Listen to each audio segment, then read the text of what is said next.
শিক্ষকদের আলোচনায় শুধু রাজনীতি থাকে, গবেষণা থাকে না। কেন এমন পরিস্থিতি তৈরি হলো সেটা বুঝতে হবে। গত 15 বছরে দলীয় লেজুর ভিত্তিতে শিক্ষক নিয়োগ দীর্ঘমেয়াদে বিশ্ববিদ্যালয়গুলোকে ভঙ্গুর করবে বলে আশঙ্কা করছেন শিক্ষা উপদেষ্টা ওয়াহিদুদ্দিন মাহমুদ। সকালে রাজধানীর একটি হোটেলে বাংলাদেশ উচ্চ শিক্ষা সম্মেলনে এসব কথা বলেন তিনি।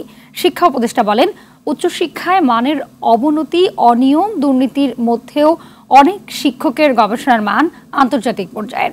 বিদেশে উচ্চশিক্ষা নেয়ার পর দেশে ফিরে আসা বিপরীতমুখী ধারা তৈরি হয়েছে বলেও জানান শিক্ষা উপদেষ্টা। তবে ভালো মানের শিক্ষক অবকাঠামো থাকা নয়, জেলায় জেলায় থাকা বিশ্ববিদ্যালয়গুলোর স্বাভাবিক মৃত্যু হবে বলেও আশঙ্কা করেন তিনি। দলীয়করণ বাদ দিয়ে মেধার স্বীকৃতি দেয়া হলে উচ্চশিক্ষার মান উন্নয়ন সম্ভব বলেও মত দেন শিক্ষা উপদেষ্টা।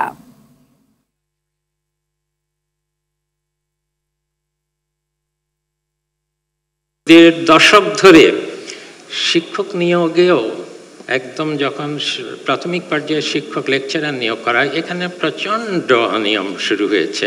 এবং এটা তো সাময়িক ব্যাপার না, এটা দলীয়করণের ব্যাপারও না, এটা দীর্ঘমেয়াদী এই প্রতিষ্ঠানগুলোকে পঙ্গু করার একটা আশঙ্কা দেখা দেয়। দলীয় লেজুর ভিত্তিক শিক্ষক রাজনীতির সমস্যা, এটা একটা বড় সমস্যা।